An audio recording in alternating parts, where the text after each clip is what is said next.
Do you think that that went faster or is going faster because everyone saw how it happened in HVAC and Yeah, plumbing?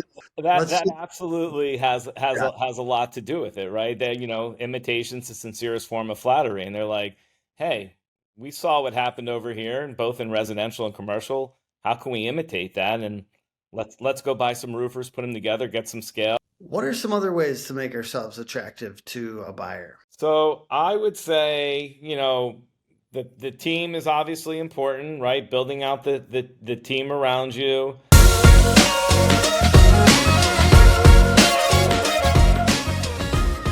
Hey, how's it going? It's Tim Brown, and this is the Plumbing and HVAC Hustle Podcast. And today I've got Fred Silberstein of SF&P Advisors. How are you doing today, sir?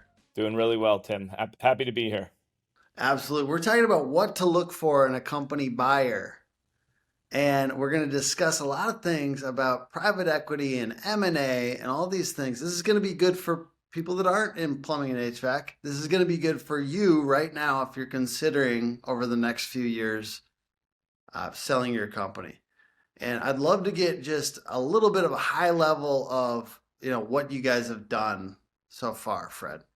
Perfect. So I'll start with the total, and then I'll walk you through a little bit of the history. But as of we closed two deals this past Friday, that brought our total up to 397 closed transactions.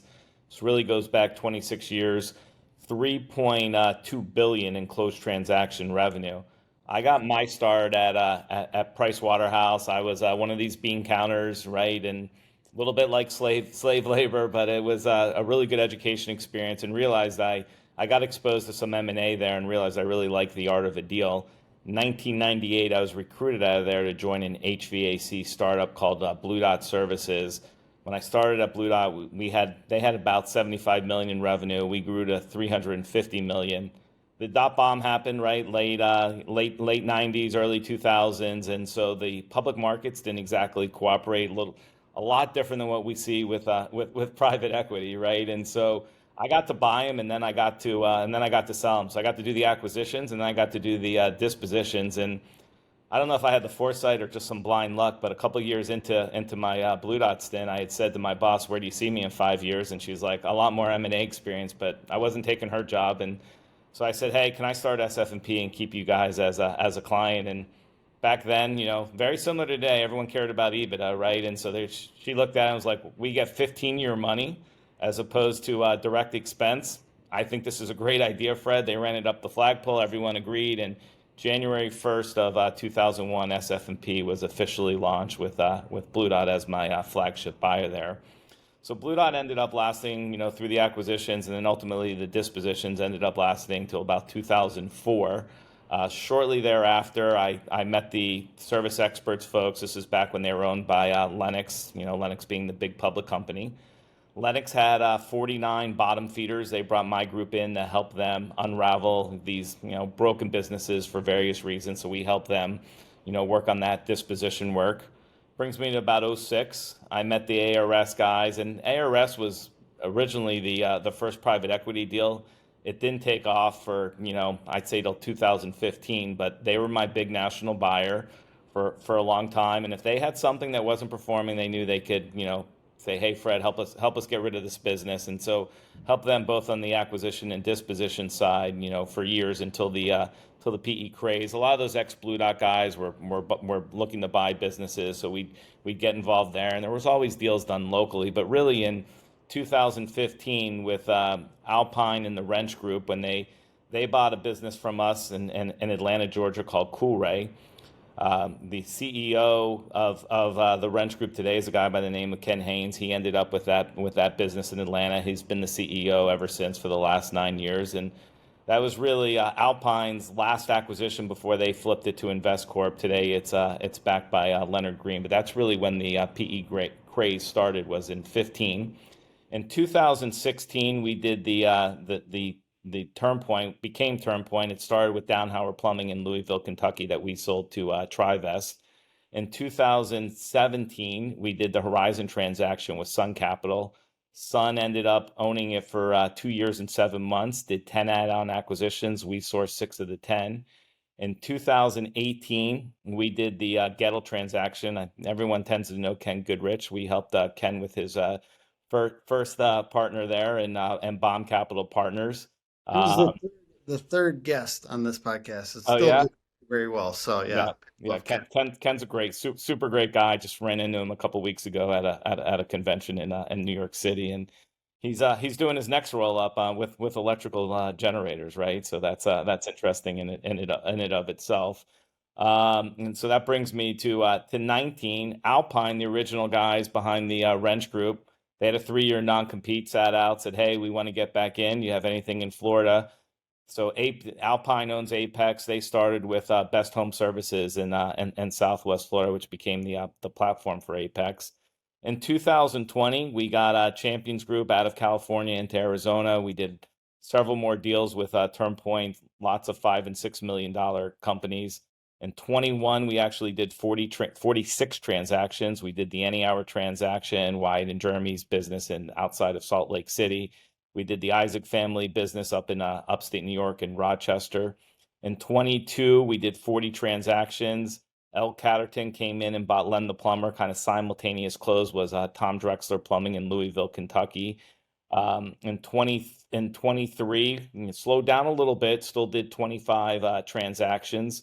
This year we've already got 7 closed and 11 more under LOI, and you take that all the way back to the beginning, you get to that 397 number that I shared earlier. So I'm feeling the flow a little bit of like how where we're at on this cycle. Yep. And you mentioned there's a kind of a different flow and pace happening on the roofing side, which I'm familiar with. Sure. So you said 2023 was down a bit. Would you say you'd imagine that we'd stay at the same amount, less or more, from your guys' sense of the transaction appetite? And there's no way to know exactly how big the market is, right? These are all Sure, private transactions that are selling the, yeah, this is absolutely anecdotal. I just want to get exactly. But what I can give you is our evidence and the deals that we touch. We think this year, as an example, we're going to outpace last year. So it did dip a little bit, the sort of interest rates, right? Everyone's conscious of what's happening, and when you're in a high interest rate environment, cost of capital, costs more money. You should expect a decrease in M&A activity. That being said, still a lot of money chasing these transactions. A typical process for us could have 50, 60 NDAs, signed non-disclosure agreements, which creates a little bit of a competitive tension, and as a result, we're able to continue to get, maybe not as quite as well as we did in 21 or 22, but certainly, Tim, it has not fallen off a cliff, right? There's still really good outcomes out there for sellers, and maybe it's 1, possibly 2 turns off the top, but we're still seeing. When I got involved with private equity years ago, they told me, you needed 10 million of EBITDA to get a 10x multiple. It's not uncommon for us to, have $1 million, 2 million, in EBITDA get a 10x multiple. Let's think, like, just a little note for the folks that may be watching this on the roofing side. Yep. You mentioned to me before we started that it felt like the pace was much faster. Yeah. So folks have told me, and it's again, I attribute the HVAC plumbing side really going back 9 years. The pace on roofing has exceeded that. There's been a ton of new platforms over the last, let's say, 2 to 3 years that have been created, and the velocity of which these transactions are happening in roofing. I've had guys say, we thought about getting into roofing, but the consolidation effort is happening so quickly that we feel like we've already missed the boat. So it's a faster pace, a lot of activity, and a lot of transactions that are certainly happening in roofing, and it's a similar dynamic, right? So if you can create that competitive tension along the way, and not just have one person, quite frankly, Tim, my biggest competitor is not somebody else who does what we do. It's the contractor answering that cold email, that cold phone call that says, "Hey, have you thought about taking on a partner? Have you thought of, have you considered that?" And they respond, and guess what? When you don't have that competitive tension along the way, they're selling a business at considerably lower multiples than what we get for businesses, and they don't realize it because they don't have multiple offers, right? So we tell folks all the time, how do you know you're being treated fairly? vet the price. And so that's really what we do by running a competitive process. Last question about the roofing side. Do you think that that went faster or is going faster because everyone saw how it happened in HVAC and Yeah, plumbing? Like, let's that just, absolutely yeah. has a lot to do with it, right? That, imitation's the sincerest form of flattery, and they're like, "Hey, we saw what happened over here, and both in residential and commercial. How can we imitate that? And let's go buy some roofers, put them together, get some scale. Let's, kind of some of the similar characteristics like the OEMs, right? There's a little bit of a tug of war to get better pricing with the OEMs.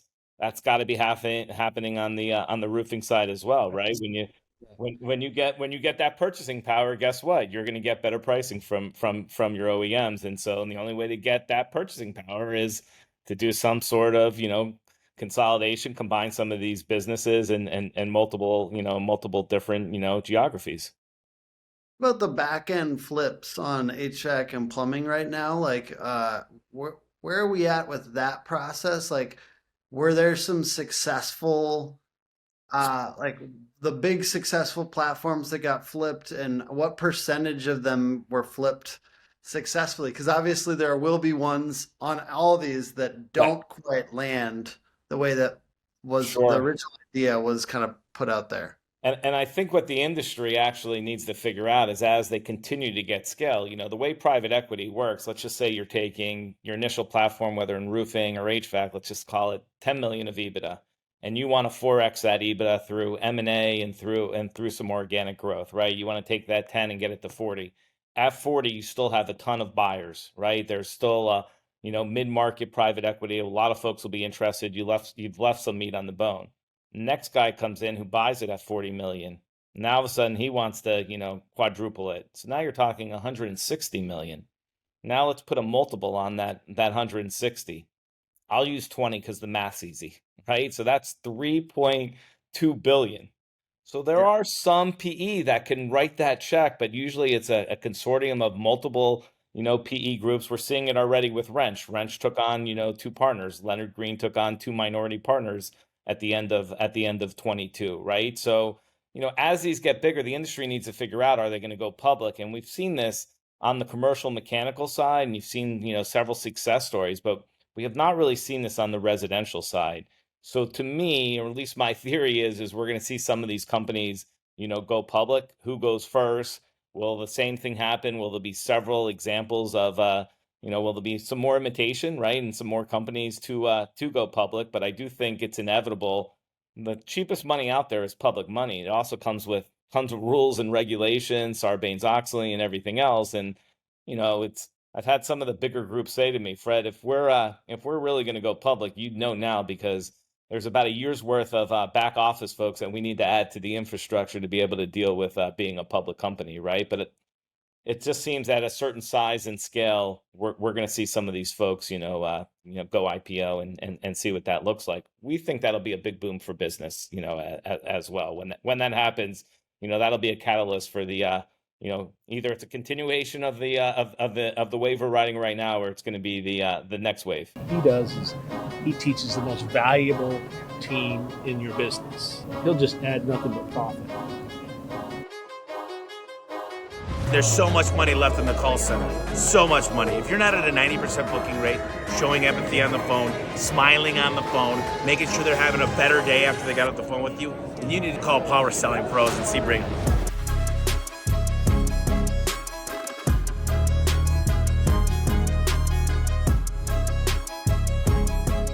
Yeah, I remember in 2020, I have an article that ranks very highly for the name of a large company that's traded on the stock exchange, all that. And so somebody called me, somebody like yourself, and was really kind of like asking me pointed questions about their reputation and different things like that, because they're essentially money, like people want to invest in Yes, home services. specifically in home services. They Yes. want to invest, and there's not that many ways to unless you are in PE. So like it's just interesting to see that large demand. Money wants to get in, Yep. and it's hard to get in, right? So Yeah, it's just of course. it's a very it's just it's a challenge. It's like I like where we're going with this though. We're gonna have some Right. publicly traded companies. It allows money to get in. It Right. allows these things to get more sophisticated, and it allows. Or would you say that's the case once you think that once that Yeah, happens? I'll even give you sort of a real that the deal that put us over 3 billion was a deal we closed in Nashville, Tennessee. It was a big commercial mechanical company, and we had four finalists on that deal, and one of them was a public company. The second one was a pretty built out PE company that had about 50 million in EBITDA when they were looking at them. The third one was a less mature, had about 15 million in EBITDA at the time, and the fourth one was a brand new platform that they would be the first investment for the PE group and the first platform for the for the group itself as well as for the PE group.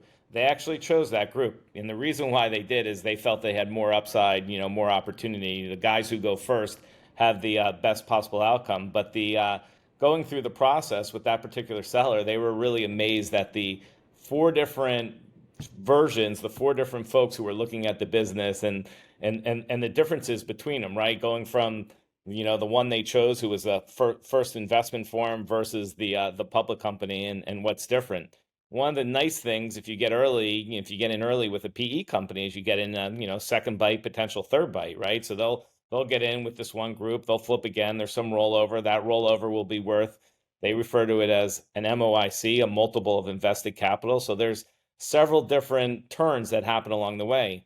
The downside is once you're part of a public company, you and I can trade that stock. Anyone can trade that stock. So that second bite of the apple, becomes it's not as enticing because it's a freely traded asset in a public market. But to get these businesses, Scarcity drives up the valuation in a way. Like of course, I mean, go because look you at don't want that 18% or whatever. Like if I could, I don't invest right now in private equity, but I've just started to understand a little bit more why. right, I didn't understand that people had money sitting around, first of all. So when you don't, and especially like, let's say your first 5-10 years in business where you, let's say, have under 1 million EBITDA, some of us, and you don't understand why you're scared of people trying to buy you because you don't understand why they have money. right, and And why they're chasing these assets, which were yeah. traditionally not as sexy as other industries, but they're Mhm. they're real businesses. They grow organically, and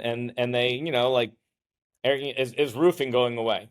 Everyone's gonna, it's a matter of time, right? It's same thing on the HVAC and plumbing side. The millennials don't want to do work in their house, and so you got to hire somebody. And when there's a problem, when something breaks, you got to call a service company to get that fixed, right? So the core businesses, they're not really, there's not a technology risk that you think about, right? They're just gonna keep going, and they serve a purpose, and we obviously expect that to continue to happen. And to go up. That's the whole That's one millennial. of the most important things. I always say you don't really know your partner until you have a bad quarter, bad few months, and then you get to see the downside of having a PE partner. To the extent you're going like this and everything's going well, everybody's happy. That's the expected outcome. So growth is important. They certainly are buying you to continue that growth trajectory. Let's talk about that in a second too, because that's a good topic. But first, I want to talk about that 10-year upside or the 20-year upside. I do think it's good to note. Like millennials, like we don't do jack shit Right. in my Right. house. Okay. I don't do jack shit. Right. And I every once in a while, like I'm gonna replace some shingles on my garage this summer, but like Right. just a YouTube video. Like Right.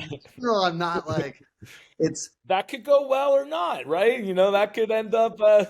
which if it goes poorly, that's great because then it promotes the idea like you should always have a Right. company. Right. Come on. Like that's what I like about when I do those. I'm not like saying everyone should do this. It Right. usually goes badly, and I'm like, this is why you don't want to have to do this. This is why you need that third party provider in there. Paying the premium, right? It's cheaper to do it yourself. You get what you pay for as well. I personally, to me, it just means professionalism, right? Like, Yes. and that's. I do think that millennials, like my dad, would have done every job. You know what I mean? He Right. was painting his house. He was working on his car. He was doing everything. Frankly, he'd probably have more money today if he would have not done Well, that. he would have more time for other things for sure, Yeah. right? And to devote into whatever it is. But yes, you could get sidetracked working, doing all that blue collar stuff yourself. But to note, like I think that's a really important note. There's a growing number of homeowners right now Yes. that Yep. really do not believe that they need that to have meaning in their life. They don't need to even mow their own lawn, Right. like Right. to feel like they're useful to society. Like whereas back in the day, like if you would have another man mow your lawn, like Right. Right. absolute like heresy. And, So it's just changing. and you know what else is happening kind of simultaneously? All that infrastructure is aging, right? So the homes that were built, guess what? Like you got to put a new roof on, you got to put a new HVAC system. It's only a matter of time before those things need to be upgraded, right? You got to maintain them. It's maintenance to modernization, but you certainly have to you got to do the upkeep and keep them running. But at some point, you're going to need a new system or a new roof, and the infrastructure is going to continue to age. So the other component of what you're talking about goes to I think it might be our first question on the actual list, which is Yep. what flags should home service business owners look for in buyers? Yep. And you were talking about a down quarter. I think that relates, right? A Yep. down quarter, because really you don't want to be stuck in a situation where there's no give, because Yep. the demand goes up and down, right? And we Of know course. that, and Yep. we need a realistic buyer that doesn't believe that it's always going to be up and to the right. Of course, and part of that they will, one of the things they're going to dive into is your historical financials. So they're going to look at your monthly trends and get an idea. And as if it's always gone like this, it's a little bit different if it's, if that's what you've historically done. Where it starts to becoming a problem is, you look at your trends and all of a sudden you're not acting within the trends are different. The current trends are different than the historical trends, right? And so that becomes, a challenge in it of itself. And so, you know, being able to manage through those, 4 years ago, did any of us know what COVID was?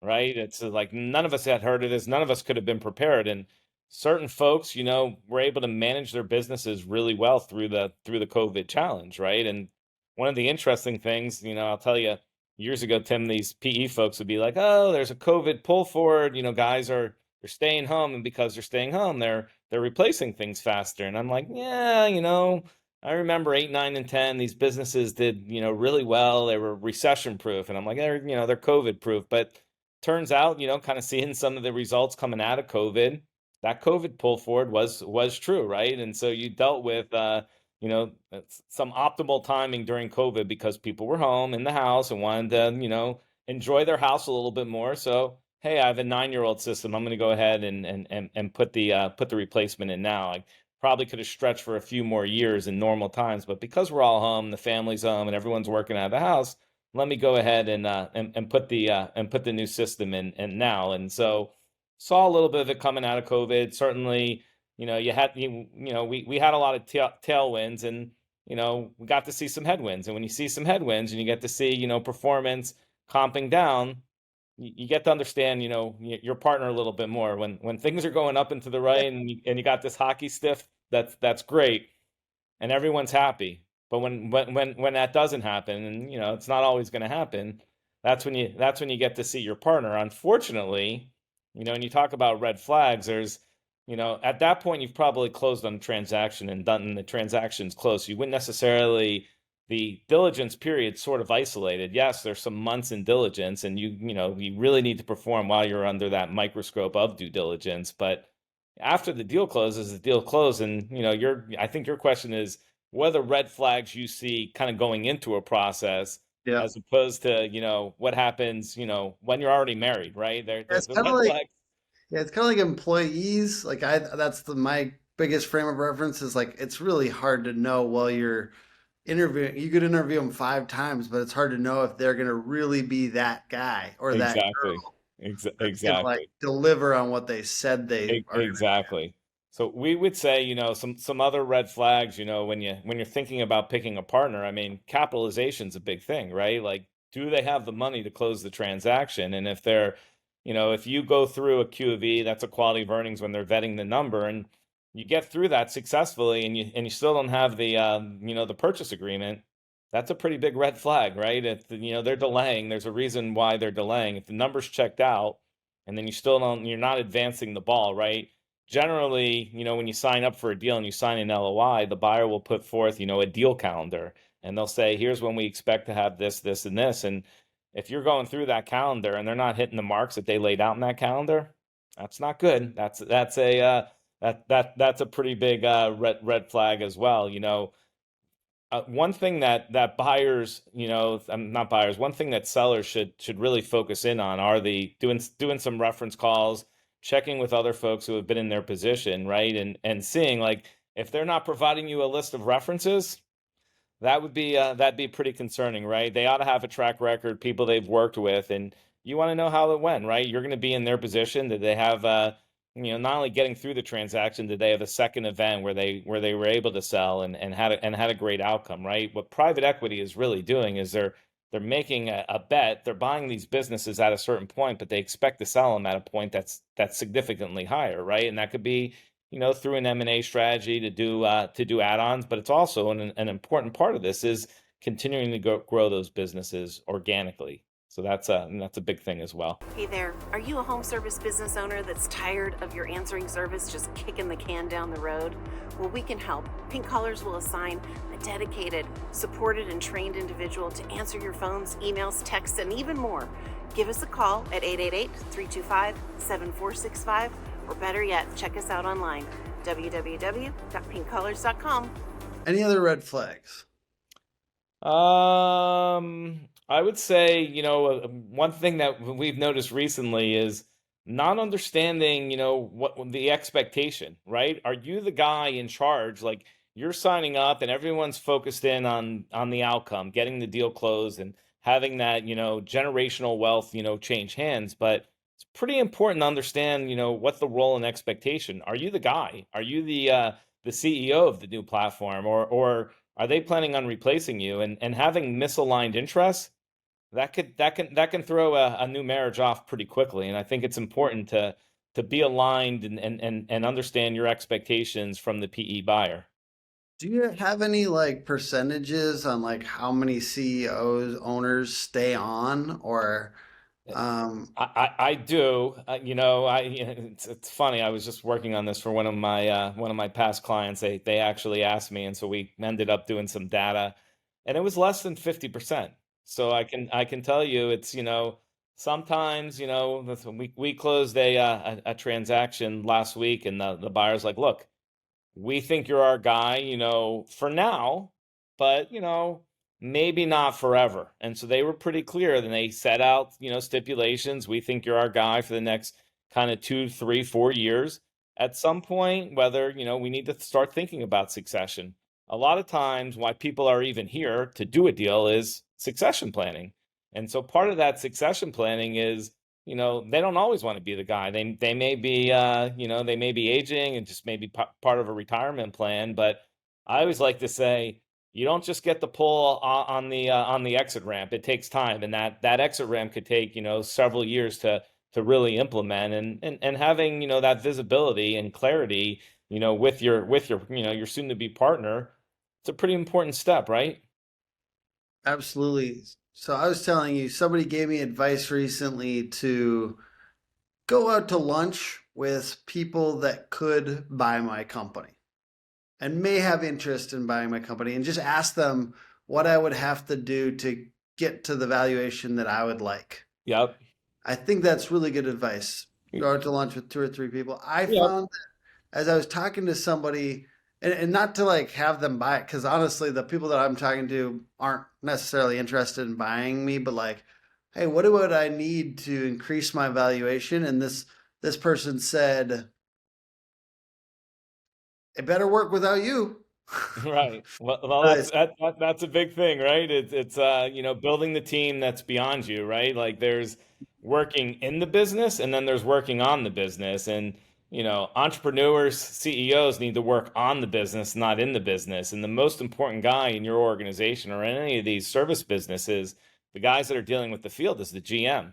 You better have a pretty, rock solid GM in that business, and because he's the guy who's dealing with everything. He's dealing with you as the owner, but he's also dealing with the team in the field, right? And so he's got a lot of responsibility to make sure that it's going from point A to point B to point C, and that is an important hire. I mean, you can call it GM or whatever you want to call it, but the guy who's that interface between ownership and the field, pretty important guy in the business.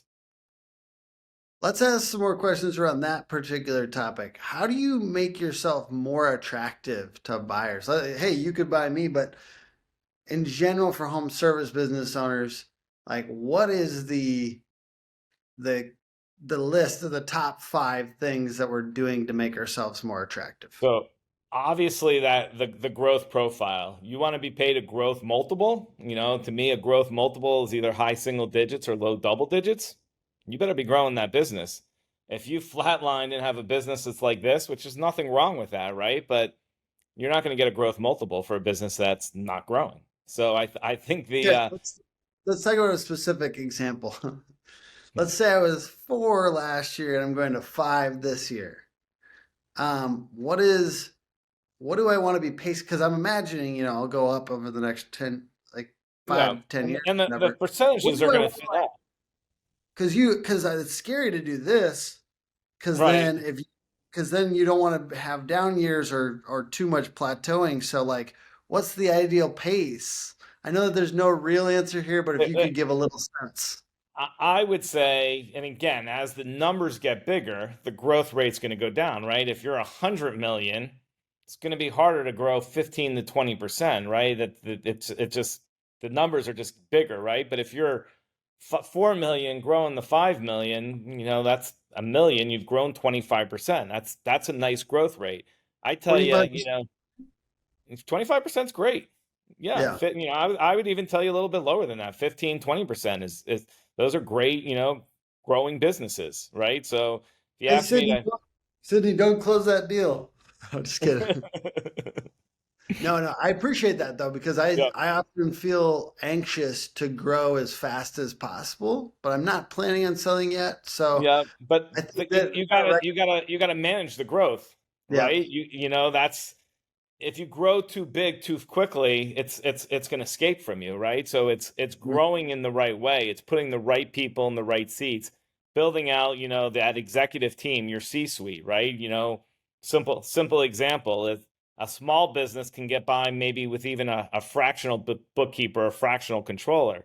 As you grow a business, you need a CFO, and you need somebody, you need a controller underneath that CFO. But at 4 million or 5 million top line, business probably can't afford to have a professional CFO that's making, $300,000-$400,000 annually. But a business that's, 25 million, they can support that kind of position. We can do the same thing on a marketing, right? CMO, right? Like, small businesses are going to be able to afford a chief marketing officer? Absolutely not. But once they get certain scale, can they afford a CMO who's just dialed into their business and helping them grow, as opposed to all the different outreaches? Absolutely, right? So there's a method to how you grow and to be consistent, and to make sure you're putting the right bodies in the right seat, and that should that mirrors the growth trajectory. But if you go too quickly and all of a sudden you're like, hey, I got to hire all these people because I need all this levels of management, you're not even taking the time to put the right people in the right seats because you got an immediate need. So that's why the growth, yes, you want to grow quickly, but not too quickly where it becomes unmanageable. And then you make mistakes along the way, and then you're going to end up going backwards, right? So having, growing at the right pace is paramount. See, that was worth the price of the ticket alone for this podcast. Which the price for you, the listener, is just going to be your time, but still is worth your time today. Yes. What are some other ways to make ourselves attractive to a buyer? So I would say, the team is obviously important, right? Building out the team around you, continuing on that, trajectory, continuing that organic growth to, this is one that's near and dear to my heart, is what about doing an acquisition, right? And if you can do an acquisition right, one of the first questions, if you want to be a platform, again, roofing, HVAC, one of the first questions your buyer likes to ask is, "Hey, have you ever done an acquisition?" And showing that you've done it and you've done it right, and here's the outcome. I'll tell you, when we did the Horizon deal, and Horizon's the big 800-pound gorilla in the Northeast today, their strike point, but when we did their management meetings, everyone wanted to focus in on their little acquisition that they did in Hartford, Connecticut. It was the first time the guys had to get on a plane and go someplace, and they would tell the story is like, first 3 months we had to earn the trust. They had to know that we were real, and he's like, after that, it's like we did a simple thing. The seller who stayed on with the business for years and years, he had a little whiteboard outside his office. They erased everything he had on it, all the messages, and they just put the days of the week. And they said, let's just make sure your install crew has 2 jobs a day. Just change the focus slightly. All of a sudden, this $5 million business was one of those nice and consistent $5 million revenue business. You annualize the next quarter where they made replacement and installs the focus of the business. They did 2.5 in that next quarter. So you annualize that, they doubled the revenue basically on a run rate, right? By just changing the focus, right? So it's little things like that, just changing the knobs. Like, one of the things you should learn when you take on a partner is a partner should never ask you to do too much, right? And if they ask you to do too much, you're not going to be successful at doing any of them. But if they ask you to do, 2 or 3 things that you can really focus and get that core competency down, that's really important. Horizon, again, first partner, they did 10 acquisitions. They came out of the gate and they did 2. And then Dave Geiger said, time out. Let me make sure I get these integrated properly. Let's learn, how we do all this. And then once they got it done, they were able to go much faster and do a lot more acquisitions. But they had to learn through the first 2, figure out the integration playbook, the things they wanted to do, and then it was able to go faster. So I think it's important not only doing an acquisition, but integrating it properly. Just buying things for the sake of buying it and saying, hey, I got EBITDA here, and there's EBITDA, and you're just trying to assemble EBITDA. Candidly, that worked in 21 and 22. Folks were out there trying to buy as many businesses as they can and as much EBITDA as they can. But I think what we've learned since then is the integration aspect is really important, and integrating it properly, and making sure that a branch is looking at the same key performance indicators, the same KPIs, the chart of accounts that are the same, that you've really meshed the businesses and there's some thought in how you've meshed the businesses, right?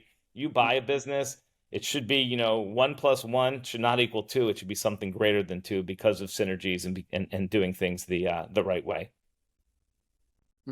Just gonna restate that for my own learning here, but I feel like we're talking about people that Frankenstein something together, and it shouldn't feel like a Frankenstein. So like we need to make sure the organs take, like the arm actually is functional on the other. Of course. Of course. How do you manage a remote location if you're not looking at the same information?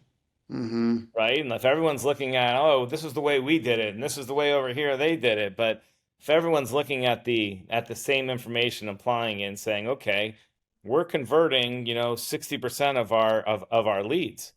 Well, that's and somebody else is only converting 40. There's an opportunity to fix them so that they get to the same level as their sister company, right? And they're obviously, it's the same calls, the same thing that's coming in. They're doing something wrong along those calls to not be able to book the call at that same level. So that's where the processes and procedures and overlaying what you've done successful and applying that into some of these add-ons really comes into play as well. I love that. That's definitely like around the how to make sure it's a good fit with a buyer.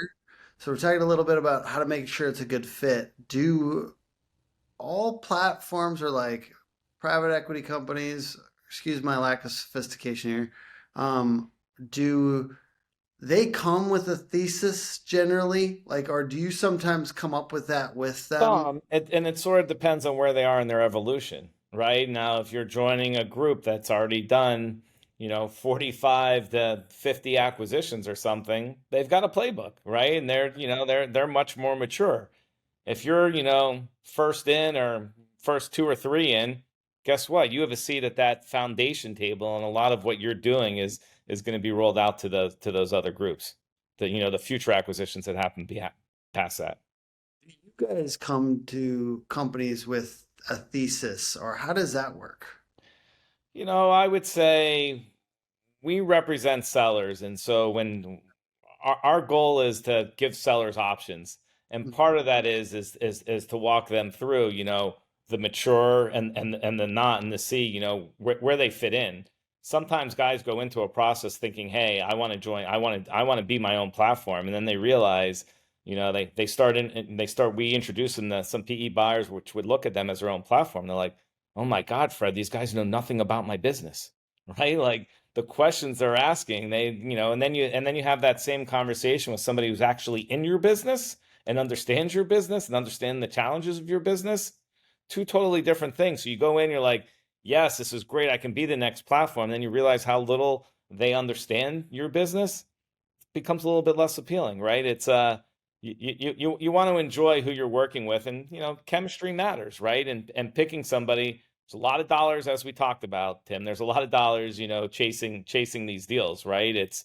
So what else? How do you differentiate yourself, beyond the money? And to me, chemistry is a very important aspect of that, and making sure, like, these are, and in some ways I say to my sellers all the time, they're speed dating through the process, right? We're introducing them a lot of folks and they're meeting them, and it's like through these speed dates, they're picking somebody to get married. And so it's a Matchmaker. it is a little bit of that. And so it's, that's where that chemistry really comes into play, right? Understanding like how you guys can work together, what that process, looks like. That's an important thing. And I think it's I always say chemistry is a very underrated aspect in each of these deals, because, and that's where the options matter as well. The money's there, and it's gonna be a great day, for everyone, for you and your entire family. But somebody, the you in this equation, he's got to wake up the next day and go to work, and that's where picking the right partner really makes a big difference. And if you need that chemistry and you want to have somebody play matchmaker and walk you through this, where can somebody go to check you guys out? Certainly go to the website.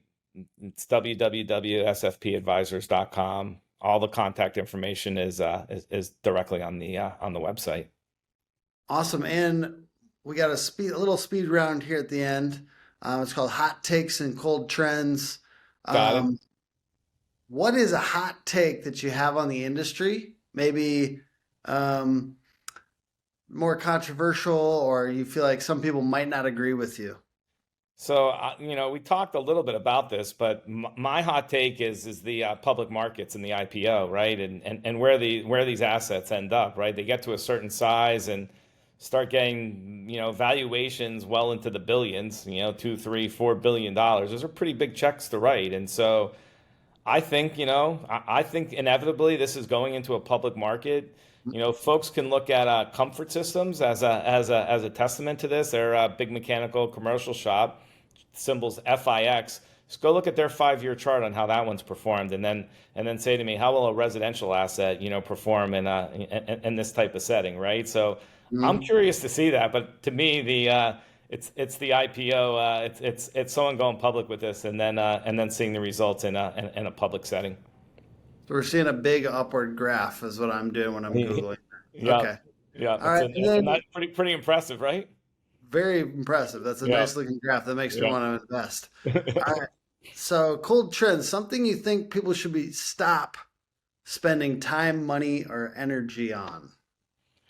So something they should, stop spending time and money on is, some of these businesses, they cycle through people too much, right? And one of the questions you get asked is on turnover. And certainly, if you got a bad seat in a bad position, yes, you want to you need to make a change, right? And you should never be afraid to make the change. But you should also ask yourself, can I bring this person back around? Is he coachable? Can I salvage this person, as opposed to looking for the quick exit, right? So I think I think folks try to take the easy way out. It's like, all right, we're just going to cut and find somebody else. Well, now you got to retrain somebody.